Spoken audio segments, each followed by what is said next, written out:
773-888-77-JESSE. JESSE. Isn't that amazing? Last week, I appeared on Sean Hannity's show, Fox News there.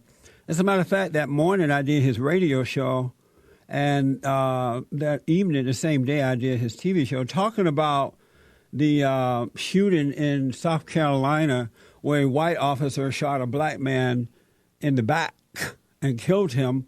We saw this on video. There was an outrage about it. I debated Leo Terrell, and Leo is a black liberal attorney, civil rights attorney here in LA. I've debated Leo several times in different situations. But Leo had a hissy fit and just put his tail between his legs and ran out of the studio. But anyway, all hell broke loose. Everybody and their mama from around the world is responding to that interview. And Twitter, folks went wild on Twitter about that. I have with me Tariq Nasheed. Mm-hmm. And Tariq is a director, radio host, and author based in L.A. He is a relationship expert and social commentator. He's directed black-focused documentaries, Hidden Colors 1, 2, and 3, and has written several dating books. I didn't realize you gave advice on dating and that you're here in L.A. Yes, indeed. Yeah, that's how I got started. I started doing relationship books, and my books became bestsellers, and then I ventured off into documentary films. How old are you? I'm old enough to play a high schooler and old enough to play a high school teacher. So I say that. I don't know. Oh, you're a teacher? No, I'm not. I'm just saying. Just saying. And you have a radio show here in L.A.? I do. The Tariq Elite Radio Show, TariqRadio.com. All right. That's great, man. And we'll get that out again before you leave. I'm glad you're here. I'm glad to be here. I really am glad you're here. I want to know, do you consider yourself conservative or liberal? Or I don't I don't do the partisan thing. Because I am a empowerment type of person. I'm into melanoid empowerment. People who are of melanated descent should be empowering themselves. And we live in what's called a system of white supremacy. And in that system of white supremacy, there is no Republican, Democrat, conservative, liberal. There's only white supremacy and different branches of white supremacy. And that's what I challenge. How do you encourage people of color to empower themselves by doing what? Number one, knowing who they are, educating themselves on their history, educating themselves on how to empower themselves economically, and understanding how to create prosperous families who are about empowering the whole entire family. Do you are you a Christian? I'm non-denominational. I'm actually a ordained minister, but I'm non-denominational. Oh, okay. Because African people of African descent, we've always been spiritual people. So I really focus on the spirit of people instead of the particular religion, because a lot of the religions are man-made constructs, and the religions can be used to subjugate people. So your spirit is something that I really focus on. You either have good spirit or bad spirit. And when you say non-denominational, do you mean non-denominational Christian? No, just no particular religion. No Christian, Buddhist. I just don't claim a particular title like that. You have a church? I don't. I just go around the country, and not just the country, go around the world doing my thing. You saw my appearance on Sean Hannity. Yes. So, I got to ask this. You're the starter of the Coon Train? Yes, I created the Coon Train videos. Oh, yeah. Yeah, I've been hearing about this Coon Train thing for a while, and I think one of my staff members found it and showed it to me. That's an excellent idea. Yeah. How did you come up with that, and why? I would just see a lot of people, whenever black topics come up, there are a lot of the white supremacists are very good at deflecting, so they would usually get black people to do the white supremacist rhetoric for them so that the white supremacists could not be called racist. So that's what I call the Coon Train, black people who will jump in front of white supremacists and protect them by spewing out a bunch of white supremacist talking points like, what about black on black crime? Well, all white people are not bad. all white people are not racist. Black people need to pull themselves up by their bootstraps. So that's what the Coon train is. Basically a bunch of black people who are put in front of the masses by the white supremacists to regurgitate white supremacist talking points so that the white supremacists won't be labeled as racist. So if I hear you correctly, a coon is a black person, right? No. See, certain words have different definitions based on who's saying it. When a black person calls somebody a coon, it's based on an action. That's a verb. The white supremacists, all black people are coons to the white supremacists. So it's a noun to the white supremacists. But when a black person says it, it's talking about an action that a person is taking. So cooning is a verb. And are there white coons? Well, you don't have white people who go off code too much, because a coon is somebody who's really jumping in front of people who are trying to sabotage their race and protecting the people who are trying to sabotage their particular race. So you very rarely have white people who do that with the white community. You understand what I'm saying? There was a video that came out recently of a guy who called himself a redneck, and he's a white gentleman, and he was calling out white supremacy, which is very rare, but it was a very good thing that he did that.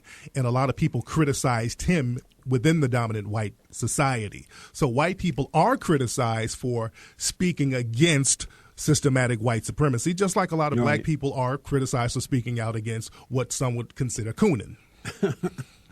So a coon is a black person who jump on black and white issues, and they seem to be supporting the white folks.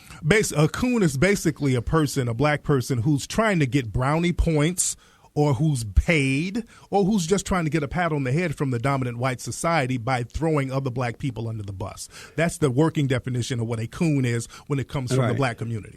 And most of the times, the coon is disagreeing with most black Americans on certain issues. But the coon is agreeing with most white supremacists, though. So the coon is not doing anything that's particularly radical or outside of the box. The coon is basically regurgitating centuries-old talking points that the white supremacists have put out there, like black people don't have no morals, black people don't have no family values. Those are old white supremacist taglines that they've used to subjugate black people. Oh, I see. Yeah, when black people start saying that, that's basically a form of cooning, because they're just trying to get brownie points from the white supremacists. The black people who are, quote-unquote, cooning, do they attack the blacks who are not cooning in the same manner that the blacks attack the cooners? I don't understand. What's the Let's question? say that the blacks who are disagreeing with black Americans say that black people need to do this and do that to get better. Do those blacks attack other blacks in the same manner that they're being attacked? Yeah, well, the thing is, there's a difference between attacking and criticizing, because I criticize a lot of stuff that goes on in the black community, but I don't do it for the entertainment or the betterment or the enjoyment of the dominant white society. I do it because I want the black community to be better. A lot of times black people who are coons will get in front of white people and say, hey, look at those blacks over there. They need to do better. So basically they're just trying to get brownie points, and they're not even speaking constructively to try to really help the black community. They're just trying to get that pat on the head from the dominant white society. So I'm on your coon train. Yes, you are. You were on the first one. You were getting it in on the first one, too. Yes. And the thing I like about being on there, you really have me dancing really well. You were getting it in. And the last time I've been able to dance that good was in my 20s. Oh, there you go. So I do appreciate that. I say that most black Americans, not all, but most, are suffering due to the lack of moral character and not white racism, in that the family is destroyed. Black men are not there for the most part married to the black woman, and they are raising their children in the right way to go. Okay. Now can we unpack that? Yeah. Okay. We're going to a commercial real quickly? We'll take a break and we'll come back and pick up on that. Okay. I want to know, is there coonery in that Absolutely. statement? All right. And we're going to get to your phone calls, 888-77-JESSE.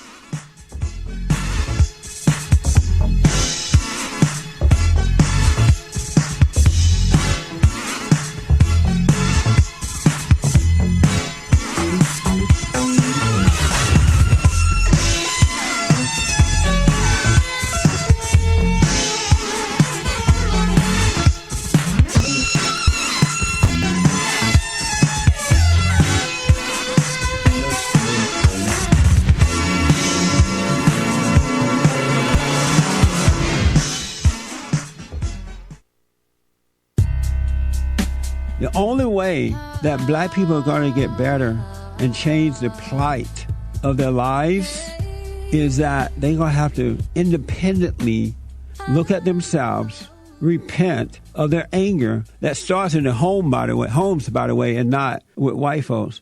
Forgive their black mothers and black grandmothers for destroying their lives by causing them to fall to anger. And forgive their fathers for not being there to protect them from angry black mothers and grandmothers. And then turn away from the so-called black leadership and from the government. And men become men and women become women. When you want to have children, get married. Be responsible. Start businesses. Work. That's how you overcome. Love your neighbor as yourself. Even if white people were going after you, don't hate them, because I have to tell you, anytime you hate a person, you become addicted to that person. You can't move on in life because hatred addicts you to the person or thing that you hate. And you're an unhappy person and you can't see. And then you start blaming others for your condition. But God said that if we forgive others, he will forgive us, and that we will be able to love our enemies as ourselves. That's the only way black people are going to get better. It's a spiritual problem. It's not physical. And then when you see other people hating you and they are addicted to you, they follow you, they're on you, you will have compassion for that person or people and not hate them for it because they really can't help it. And instead of them getting better, they make up excuses in their heads as to why they're harassing you and following you and you can't get away from you. But you have great compassion for them because you understand it's a battle between good and evil. Praise the Lord. And I want to say, Brother Reverend Jesse, this is my first time I've heard you. Everything you've said is heavy on my heart. Hi, I'm James Hake, producer of the Jesse Lee Peterson radio show. We want to get on the radio in every major city. Donate to Bond to help us do that. Sponsor Detroit, Chicago, St. Louis, or Oakland. Call 1-800-411-BOND or go to bondinfo.org for more information.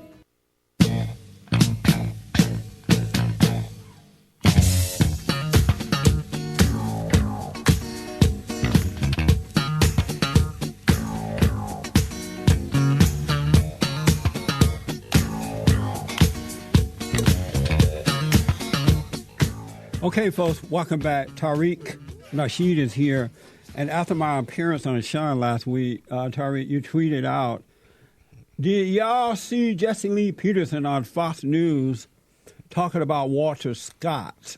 He took the train to another level. Mm-hmm. You also, you put me on the first train, Coon Train. Yes. Video alongside Alan West, mm-hmm. Clarence Thomas, Larry Elder, and Herman Cain. Mm-hmm. All those guys are such noble guys. And yet, they're on your Coon Train. Okay. So I asked just before the break, for the last 25 years, my nonprofit, we have been rebuilding the family by rebuilding the man. We work with all men, mm-hmm. but the focus is on the black man. Mm-hmm. We bring these guys in from around the country. We show them how to overcome anger. If they haven't finished school, we help with that. We help find jobs, start businesses, and we also help them to get a trade, start a trade, learn a trade if they don't want to go to college. Mm-hmm. And we now have started a school, private school for boys and girls, educating them. And we want to unite the races, and we want to rebuild families. Where is the coonery in that? There's no cooning in rebuilding families. But the thing is, the cooning is trying to say that the family breakup is the reason why there's so much degradation going on in the black community. And the so-called family breakup only happened in the 1960s, really right after 1964. Before 1964, the majority of black families were together. Right. And you still had to deal with white supremacy. back going to the 1950s, the 1940s, the 1920s, the early 1900s, there was a still disproportionate high crime rate.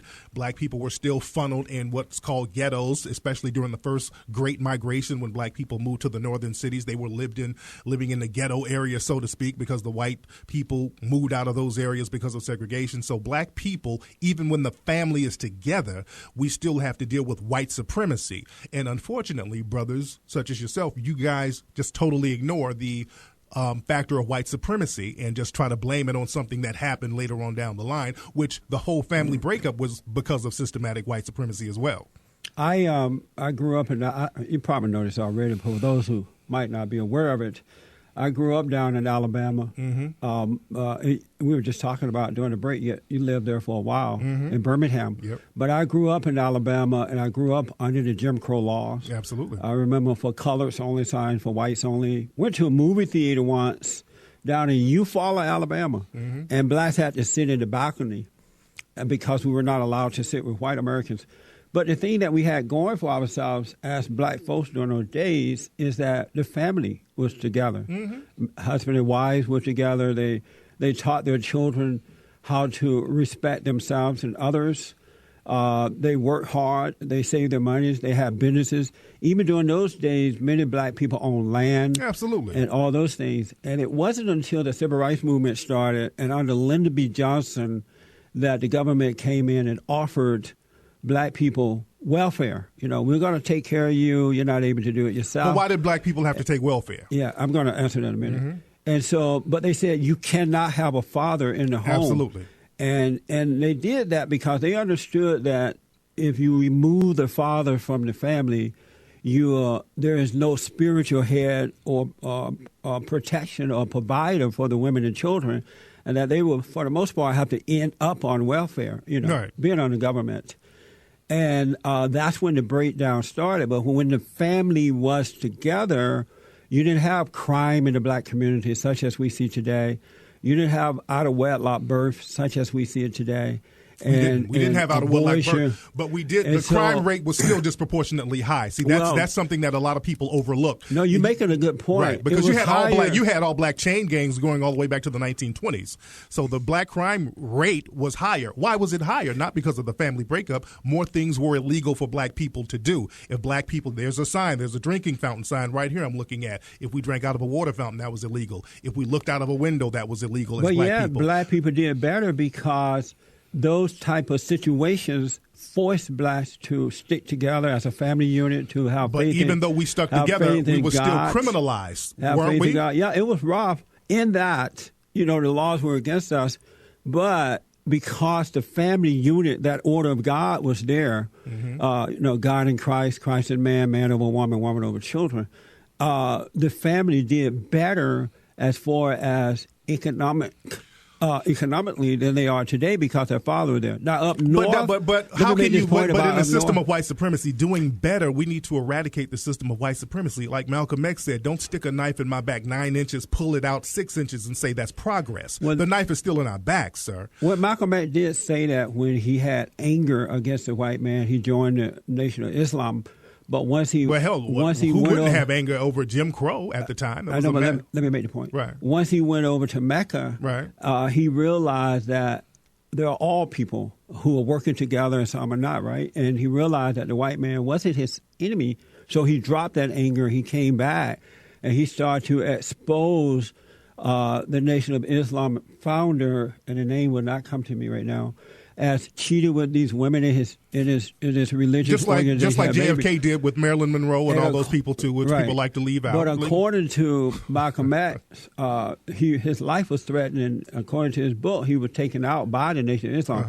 My point is, up north, you're right, when blacks moved from the south to the north, they did move into those projects. No. When they moved to the north, they were put into the project. They didn't move into it. They were put into the project by the government. But why did the black man allow that to happen? We're under military control. We've been outgunned. It's not that you allowed it to happen. You're outgunned in this country. We're subjects of white supremacy. We've been militarily defeated. So you can say, I'm not going to allow this to happen. But when the U.S. they pull out the tanks and the guns on you, what are you going to do? So are you saying that blacks, when they moved from the south, were forced into ghettos, into those projects by the military? Yes, absolutely. The military, the government, which is backed by the military. I noticed that my parents... Tulsa, Oklahoma is a great example, by the way. Tulsa was a very prosperous area where black people were millionaires, black people were doing great, and the white supremacists came and just tore the community down. The government flew in planes and actually bombed the place. So the government is definitely part of that. The subjugation of African people whenever we have progress. And also, whenever there were prosperous areas in the black communities, they would just build freeways right through these areas, just especially out here in Los Angeles. They built freeways through the Central Avenue district, which was a prosperous African-American district. My parents moved to East Chicago and Gary, Indiana. My uncles and aunts moved up there from Alabama. And none of them moved into the project. They all had their own homes. They all were working. My mother had 9 kids, and she stayed home throughout the whole time of raising them. When was this? When was this? This was, let me see, I left in 68. So this was during the 50s and 60s. Okay. And none of my relatives lived in the project. They all bought homes. They worked at the steel mill, Inland Steel, and other places. They did not end up in the project because my father and my stepfather and my uncles and aunts would not allow that to happen.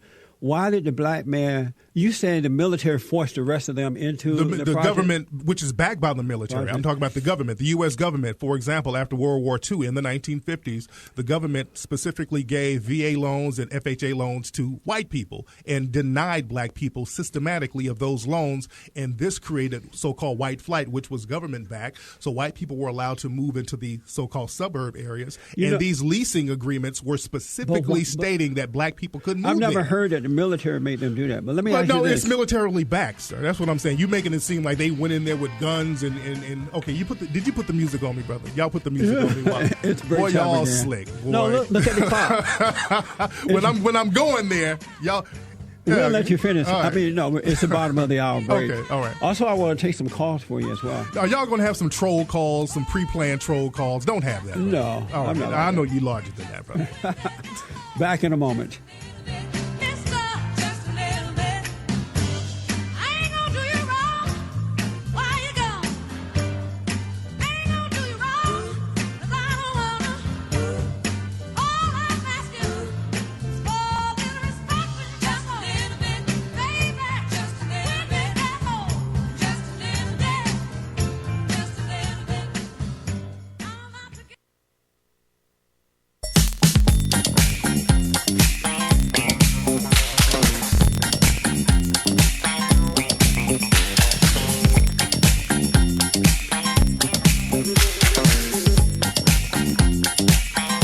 Hey folks, welcome back.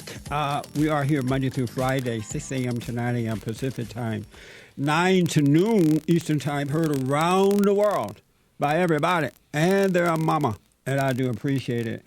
Tariq Nasheed is here and talking about my appearance on Sean Hannity and the Coons. Why is Alan West and Clarence Thomas, Larry Elder, Herman Cain, and others, why are they Coons? Because, again, a lot of these people are put into the limelight by the white supremacists to basically regurgitate the white supremacist talking points so that the white supremacists cannot be labeled racist. That's an old trick. That goes back to the meritorious manumission laws of the 16 and 1700s where they would reward black people for throwing other black people under the bus. That's old. And by the way, Elijah Muhammad was the founder of the Nation of Islam. Nation of Islam, and that's who took, according to what we read, took Malcolm X out because he revealed what they were about. But we don't know that. But the white supremacists took Malcolm X out. Malcolm even knew that the FBI was following him. Malcolm they were said tapping his phone. Malcolm said it was from Elijah. But I don't want to waste time on that. But Malcolm later on, he said that the sophistication of the surveillance was way beyond the means of the Nation of Islam, and he knew it was bigger than that. Yes, he did say that. Yes, sir. Okay, but he did, sir. Look, because of time. So the Coons are the blacks who make it on their own. They think for themselves. Is it hard to believe that black people... That's your definition, by the way. Your definition. Is it hard to believe that there are black people who can think and do for themselves and see what's wrong and express it without being a coon? But how do you think for yourself when you're regurgitating white supremacist talking points? So I'm asking first, Is it a black person who thinks and do for themselves, or no? Is it possible for black people to do that without being a coon? You can think for yourself, but regurgitating white supremacists because you're regurgitating white supremacist talking points and you're not thinking for yourself. You're becoming a puppet for white supremacy. Give me an example of thinking for quote unquote white supremacists. Well, we're regurgitating white supremacist talking points. Like again, what, the whole example? Family structure. That's a white supremacist talking point. Okay, let's deal with that. Hold on. Let's deal with that one thing. Let's deal with that. Is the family structure broken in a bad way in the black community? It's broken nationwide.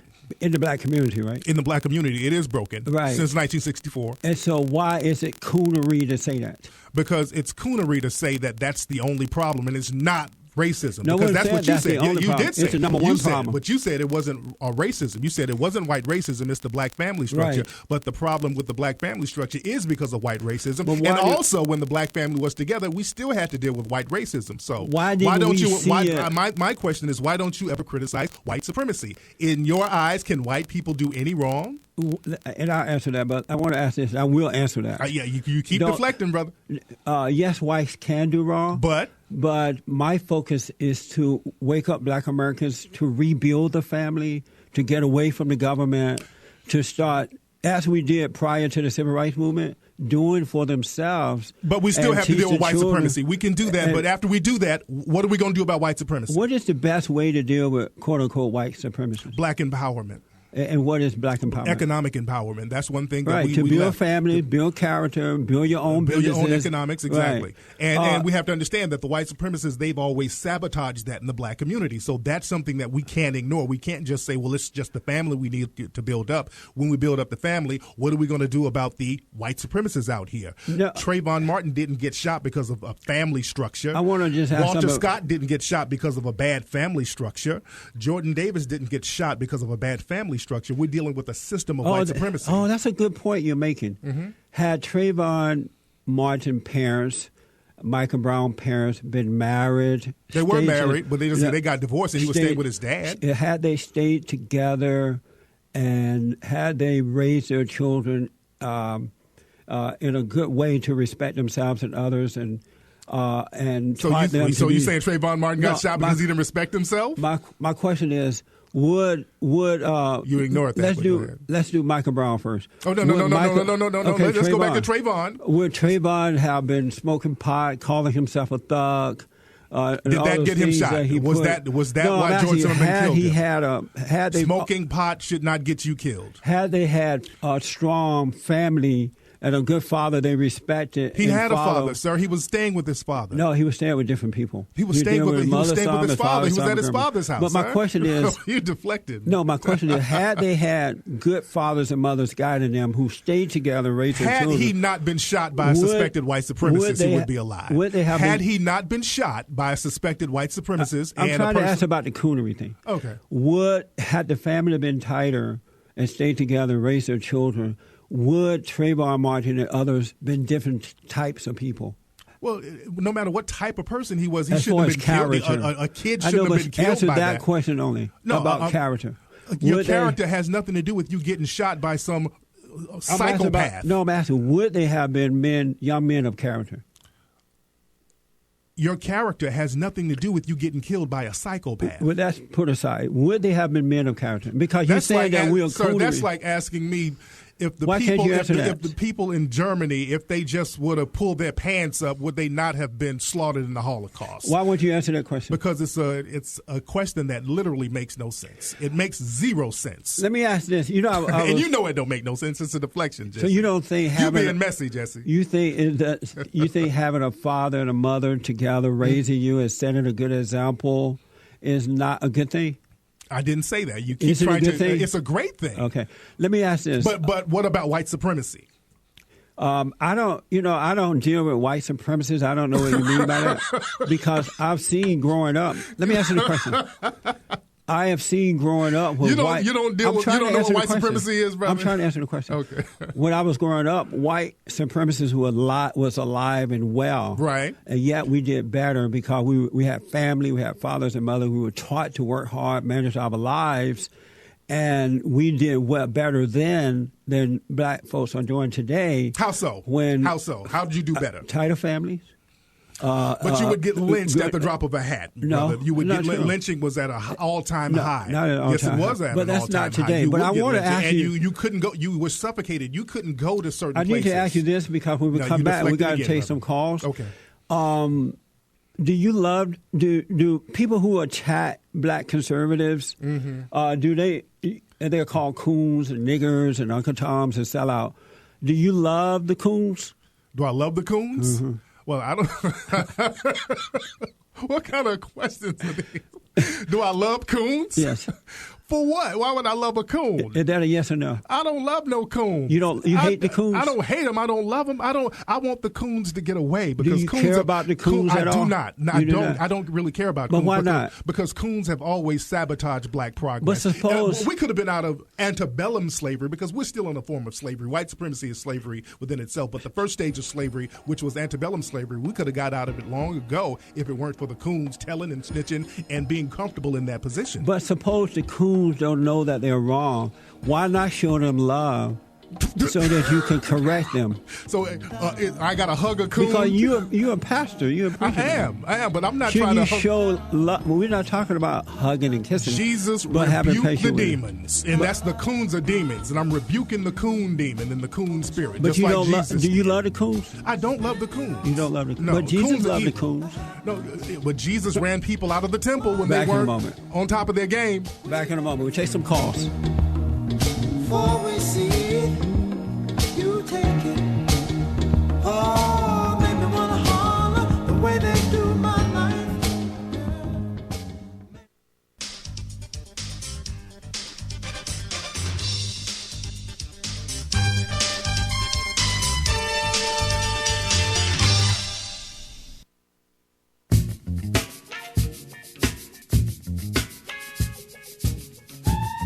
Hey! Got to pay back. Revenge. I'm looking at the clock here, folks, and the time is going by like 90, going north. Yes.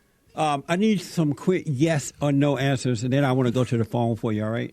In 1964, out of wedlock birth was 26% for black people. Today, it is 73%. Is that good? And is that hurting the black community in any way? It's definitely hurting the black community because the white supremacists orchestrated it. So it is bad. White people making them have babies out of wedlock?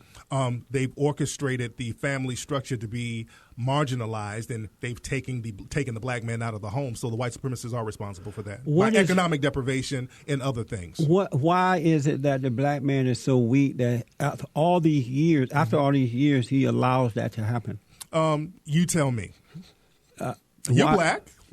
How come you allowed it to happen in the 60s? You're much older than me. You didn't. Why did you let it happen? Not as a group, but individually. Why? Because it's not happening to me. It never happened to me. When I was growing up on the plantation, we worked for ourselves. We never relied on the government. We did for ourselves. Let me ask But you're this. black, though. You know what I'm saying? So you're part of the black collective as well, and that's a question that you have to pose to yourself. Because But I'm were not a you part too of weak I'm not a to part let of that the- happen to the black community? I am. First of all, I'm not a part of the black collective or the white collective. Oh, really? What part are you from? I am an American, and I love what's right, and I have the same love for all people, including Now, my enemies. America is only 200 years old. What were you before you were an American? Before I was born. No, but what were you before you were an American genetically? Did you come from like the Coontron Milky Way galaxy or something?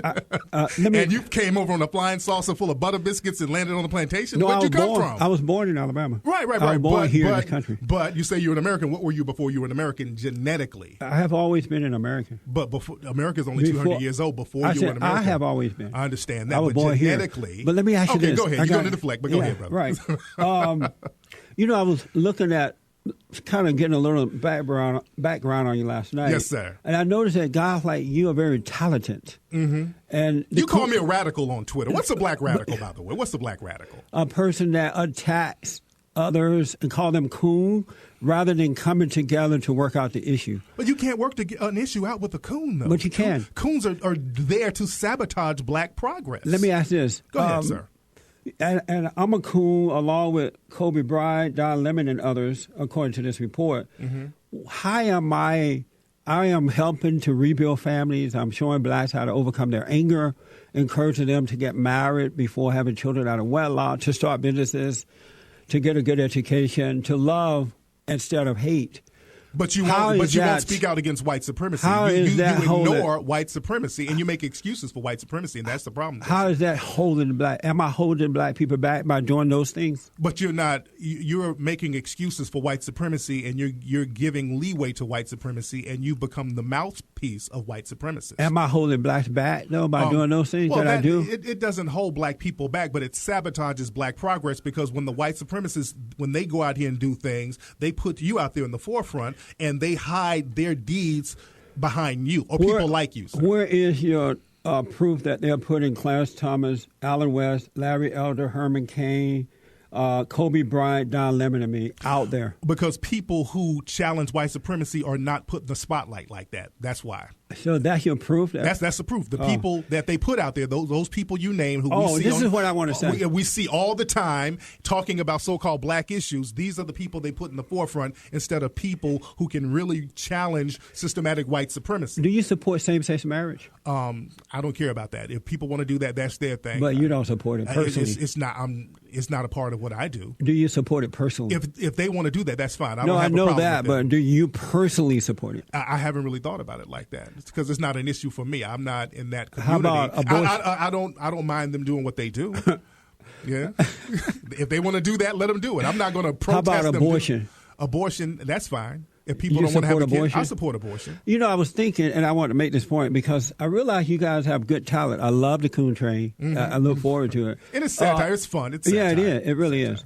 But why don't you take your talent, and you still can do the Coon Train thing, but why not expose what's happening, really killing black Americans, like abortion, for example, every day, according to blackgenocide.com.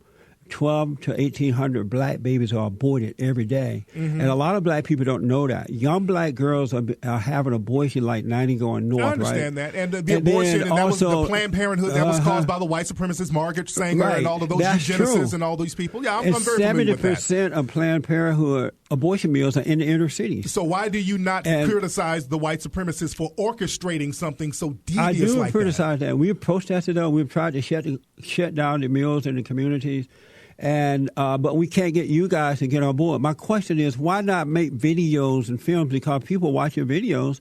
Why not go in the community and expose those things as well? Because you love the blacks, right? I understand that, but once we stop abortion, now we got to stop the white supremacists for killing people when they grow up. So what are we going to do about that? But you can take one step at a time, and you can put the abortion mills out of business. White supremacy is the major step. We always want to take other steps besides challenging and replacing the system of white supremacy. Why not take your videos and do the Coon thing, but also I do documentary films too. Expose real white supremacists by exposing Margaret Sanger and the abortion mills that are in the inner cities, the black-on-black violence. Let the people which is see orchestrated that. by white supremacy. Black-on-black violence is orchestrated by white supremacy. But my point is, you have great talent. Yes, sir. You can impact them by waking them up, allowing them to see those things too.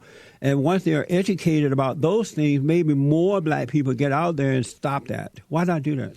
But I can do that, and I do that. I do that all the time. But then after we do that, I talked about abortion in my documentaries.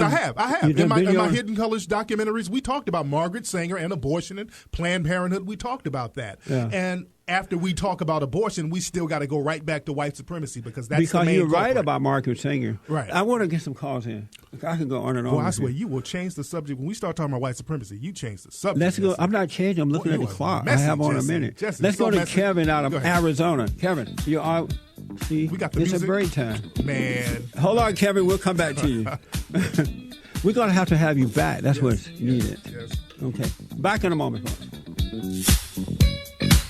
The beat goes on.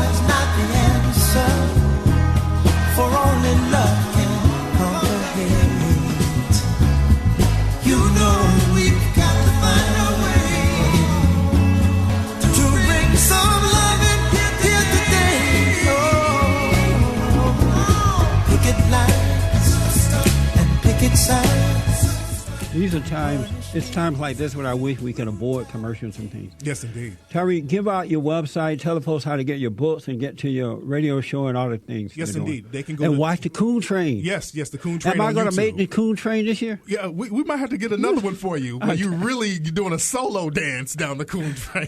All right, go ahead. TariqRadio.com. That's where you can listen to my podcast. Get my documentary films at HiddenColorsFilm.com. You guys can follow me on Twitter at Tariq Nasheed and follow me on Instagram at Tariq Elite. All right. And will you come back? I will absolutely come back, and you'll come on my show, right? Anytime. Yes, I would indeed. love to. I want to get to the call, and we have about 3 minutes left here. But Okay. someone texted me a while back. They want to know, why didn't white supremacy stop Oprah, Magic Johnson, Michael Jordan, Bob Johnson of BET?